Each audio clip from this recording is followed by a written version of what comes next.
श्रीनाथ जी के अधिकारी। तब श्रीनाथ जी गोवर्धन में विराजते थे, फिर बाद में यहां आ गए उदयपुर के पास। तो कृष्णदास जी को नियम हतो, वो नित्य जल की सेवा मंदिर की करते और स्वयं जाते, कुआं से जल लेकर के आते और लाकर के मंदिर सेवा में पधराते। एक दिन श्रीनाथ जी ने प्रत्यक्ष प्रकट है करके, श्रीनाथ जी तो प्रकट ही थे, बात करते थे अष्ट सखाओं से। ठाकुर जी ने कही, बोले कि हे कृष्णदास, अब तुम वृद्ध रह गए हो, आप अब सेवा करनी धीरे धीरे कम कर दो, इतनी भोर में जाओ जल लेकर के आओ, हमको बड़ा श्रम हो गया आपको देख करके। कृष्णदास जी बोले, हमारी करनी को कितने सारे लोग देख करके पालन करते हैं, यदि हम ही हाथ पे हाथ धर के बैठ जाएंगे तो बाकी के लोगों को क्या प्रेरणा मिलेगी। इसलिए जय जय, हमको सेवा करने दो, आप हमको रोको मत। ठाकुर जी बोले, जैसी तुम्हारी राजी। और एक दिन कैसा हुआ कि श्री कृष्णदास जी जल भरने के लिए कुआं पे गए और जैसे ही जल भर करके बाहर निकाल रहे, आप श्री का पैर फिसल गया और कुआं में गिर गए। और कुआं में गिर करके श्री कृष्णदास जी के भगवत धाम गमन हो गया, भगवत धाम गमन हो गया। आश्चर्य की बात ये तो थी, दुखद घटना थी कि भैया एक परम वैष्णव भक्त भगवत धाम को प्रस्थान कर गए, पर चर्चा का विषय ब्रजमंडल में यह बना हुआ था कि एक परम वैष्णव की, एक परम भागवत की, एक ऐसे दिव्य महापुरुष की इस प्रकार से मृत्यु होना लोगों का भक्ति से विश्वास उठाने जैसा लग रहा था।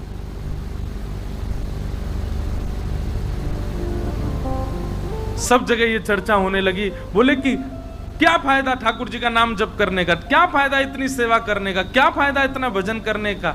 कृष्णदास जी को देखो, कुआं में गिर गए, प्राण निकल गए। अरे कम से कम प्राण जाते तो कम से कम ऐसे तो कि सही तरीका से जाते, इस प्रकार ये तो अकाल मृत्यु जैसी है। अब तरह तरह की बात ब्रजमंडल में घूमने लगी। ऊपर से किसी ने एक बात और जोड़ दी। बोले क्या? बोले वो तो भूत और बन गए। किसी ने ये बात कह दी कि वो भूत बन गए। अब जब बात फैलती है ना, तो मानव का ऐसा स्वभाव है, साइकोलॉजी है ऐसी कि वो उस चीज को घर कर लेता है। अच्छा, एक तो अकाल मृत्यु, भूत और बन गए।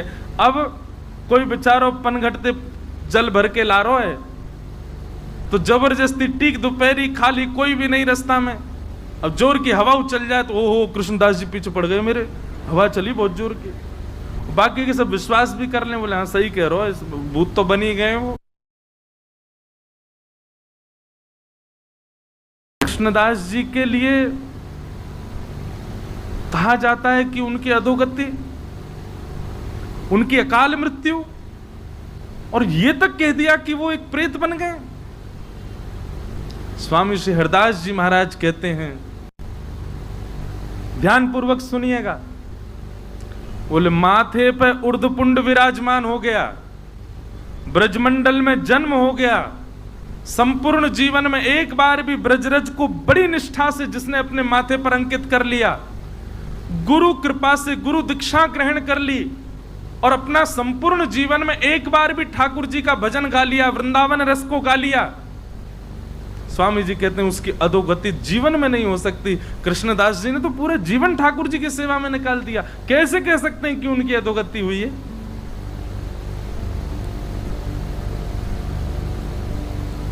स्वामी जी को बहुत चिंता हुई इस बात को सुनकर के, ये तो गलत है।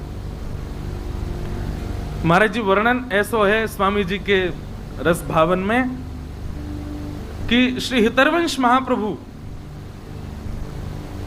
गोपाल भट्ट गोस्वामी जी हमारे श्री गोपीनाथ जी और श्री गोविंद देव जी को प्रकट करता, श्री रूप सनातन जी और श्री हरिराम व्यास जी, ऐसे अनेक रसिक जन सब आए निधिवन में, और निधिवन में एक पूरी गोष्ठी बैठी कि भैया ऐसे ऐसे ये तो भक्ति पर प्रश्न चिन्ह उठ रहा है, कृष्णदास जी की अधोगति हो गई, वो प्रेत बन गए, बड़ा लोग बाग तो भक्ति करने से डर रहे हैं, मंदिर जाने से यूं कह रहे हैं कछु फायदा ना है भैया, कृष्णदास कुआं में गिर गो। स्वामी जी बोले अब हम ही को कुछ करना पड़ेगा। तो बोले क्या करें? ब्रजवासीन की मंडली बुलावें कि सब ब्रजवासीन को बुलावें, 84 को उसमें निमंत्रण भेजें कि सब निधिवन में आओ, पंगत पावे, तब आपका चुप प्रवचन करो। स्वामी श्री हरदास जी बोले ना, ब्रजवासीन से कहा लड़नो, ब्रजवासीन को कहा समझानो, अब तो लड़ेंगे हम श्रीनाथ जी से, श्रीनाथ जी से लड़वे जाएंगे। और महाराज यहाँ पर श्री हितरवंश महाप्रभु, स्वामी श्री हरदास जी महाराज और श्री हरिराम व्यास जी, गोपाल भट्ट गोस्वामी, रूप सनातन गोस्वामी, ऐसे ऐसे अनेक आचार्य सब अपनी भक्त मंडलियों को लेकर के निकल पड़े वृंदावन से गोवर्धन की ओर, श्रीनाथ जी को मिलवे जा रहे। महाराज जी इतनी प्यारी चर्चा है, वहां पर श्रीनाथ जी का श्रृंगार कर रहे थे श्री गोसाई विठलनाथ जी गिरिराज जी में, और जैसे श्रृंगार करने लगे श्री जी बाबा ने घबरा से गए। तो गोसाई जी बोले जय जय काय गो, ये आपको मोह ऐसो काय को उतर रहा है, और ये हाथ पांव काय कहां पर हैं? बोले अरे ये सबरे आ रहे हैं। बोले कौन आ रहे हैं? बोले स्वामी श्री हरदास जी, हितरवंश महाप्रभु, और क्या कहते हैं हरिराम व्यास, गोपाल भट्ट गोस्वामी, रूप सनातन गोस्वामी, सबरे आ रहे हैं, मोते लड़वे आ रहे हैं। विठलनाथ जी बोले अरे अखंड कोटि ब्रह्मांड नायक सर्वेश्वरेश्वर जगदीश्वर श्री कृष्ण, अरे ये सब संत जन आपको यश गांव है, ठाकुर जी इनते काय को डर रहे? बोले संत तो बाह्य रूप थे, भीतर तो सबरी सहचरी हैं। वो ललिता है, दूसरी विशाखा है, तीसरी बंसी है, चौथी कोई है, ये सब सबके निज रूप तो सखीन के हैं, और सखीन से ही डरे ठाकुर जी।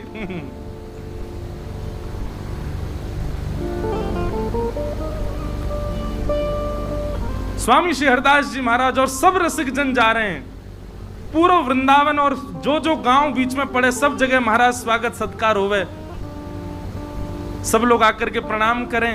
अब फोन तो थे नहीं, फोटोज तो थे नहीं कि भाई सबन को बस नाम सुने सबन ने स्वामी श्री हरदास जी, नाम सुने सबन ने गोपाल भट्ट गोस्वामी, नाम सुने हरिराम व्यास। अब जो जो गांव ते निकले तो गांव बारे बेचारे हाथ जोड़ खड़े, अब ये ना पता है कौन सो कौन। तो हरिराम वाणी में लिखो महाराज जी, चर्चा में हरिराम व्यास जी आगे आगे जा रहे हैं और आगे आगे जाके बता रहे हैं, सुनो पतरे से होंगे ऐसो, यहाँ नाक ते तिलक लगा रखो, वो स्वामी श्री हरदास जी हैं, श्री बिहारी जी को जिनने प्रकट कियो, और उनके संग आ रहे होंगे, उनको ऐसा तिलक होगा, वो श्री हितरवंश महाप्रभु हैं, और श्री गौड़िया वैष्णव संप्रदाय तिलक गोपाल भट्ट गोस्वामी हैं, वो रूप सनातन गोस्वामी हैं, उनने वो ठाकुर जी प्रकट किए, उनने वो ठाकुर जी प्रकट, श्री हरिराम व्यास जी सबन को परिचय दें। तो जब सब रसिक जन आवे तो सब ब्रजवासी बोले बारे सबन को प्रणाम करें। और फिर एक के बोले कि हमने तो सुनी एक हरिराम व्यास भी आए हो, वो कहाँ है? हरिराम व्यास जी तो परिचय देते, तो फिर स्वामी जी परिचय देते, आपके बगल में जो खड़े हैं जुगल किशोर को जिनने प्रकट किया, ये हरिराम व्यास है। कैसी मधुर चर्चा है, आहा, गामन में जामे वहीं बैठ जाएं, फिर वहां के सब लोगन की शंका को समाधान, ब्रजवासी आकर के अपने निवेदन करें, भाव स्वामी जी सबके भाव बतावें, कभी हितरवंश महाप्रभु कोई की शंका को समाधान करें, ऐसे सब भ्रमण करते करते गोवर्धन जा रहे हैं। उद्देश्य क्या था कि लोगों के चित्त में भक्ति के प्रति भय उत्पन्न हो गया है, वो भय निवृत्त होना चाहिए। आचार्य चरण अपने अपने ठाकुरन को छोड़ करके सेवा में निकल पड़े। राधा कुंड पहुंचे, और जैसे ही राधा कुंड पहुंचे, श्रीनाथ जी को श्रृंगार चल रहा है, विठलनाथ जी श्रृंगार कर रहे हैं, सुंदर शीश पर पाग आदि पहना करके, सुंदर तिलक भाल आदि सब करके, कानन में कुंडल, अब जामा पहना रहे श्री जी बाबा को। एक हाथ में ही जामा पहनो, इतने में ही ठाकुर जी बोले विठलनाथ जी मैं पहन लूंगा, खुद ही तुम जाओ, उनको सबन को स्वागत करो। ये ज्यादा नाराज है कि मोते नहीं कहीं लड़ लें सबरे, इनको जाके वहीं से राधा कुंड में सबन को बढ़िया स्वागत करो। तो श्री विठलनाथ जी बोले जय जय अभी लगे न, एक देर लगेगी, मैं पहना दूं। बोले ना मैं पहन लूंगा, खुद ही तुम जाओ। सबरी सहचरी आई है, सबन से मिलके आओ और बात देखियो वहीं निपट जाए, यहां तो सबरे भक्ति भाव में भर के आए करें। श्री विठलनाथ जी अपने सब वैष्णवों के साथ में राधा कुंड गए। महाराज जी मैं तो सुनते सुनते कहते कहते वह रूप को चिंतन कर रहा हूं। कैसी समाज बैठी होगी। वृंदावन के सर्वोत्कृष्ट रस प्रवर्तक एक साथ राधा कुंड पे बैठे। तभी गोसाई श्री विठलनाथ जी आए।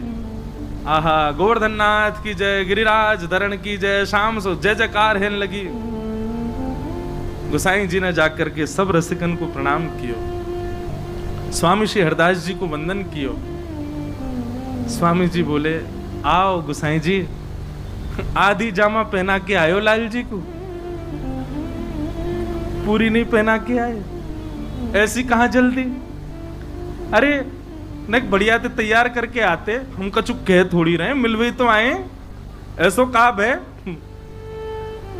गोसाई जी के नेत्र सजल हो गए। बोले, आपके भाव साम्राज्य को प्रणाम है स्वामी जी, आप सब जानते हैं, आपको सब पता है कहां कैसो कौन श्रृंगार कहां भाव में करे।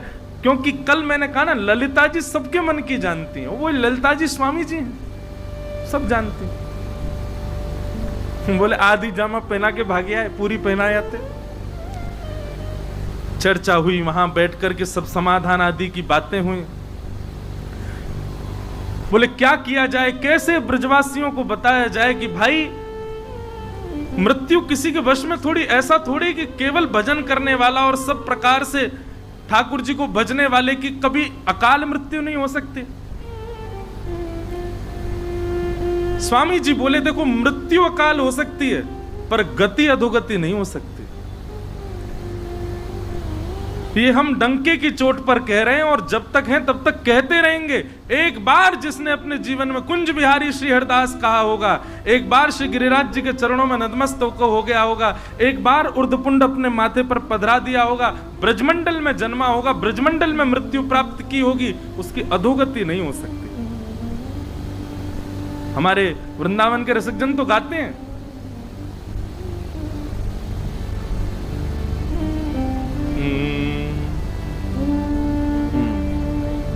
भाग्य बड़ो वृंदावन पायो, भाग्य बड़ो वृंदावन पायो, भाग्य बड़ो वृंदावन पायो, भाग्य बड़ो वृंदावन पायो, भाग्य बड़ो वृंदावन पायो, भाग्य बड़ो वृंदावन पायो, भाग्य बड़ो वृंदावन पायो।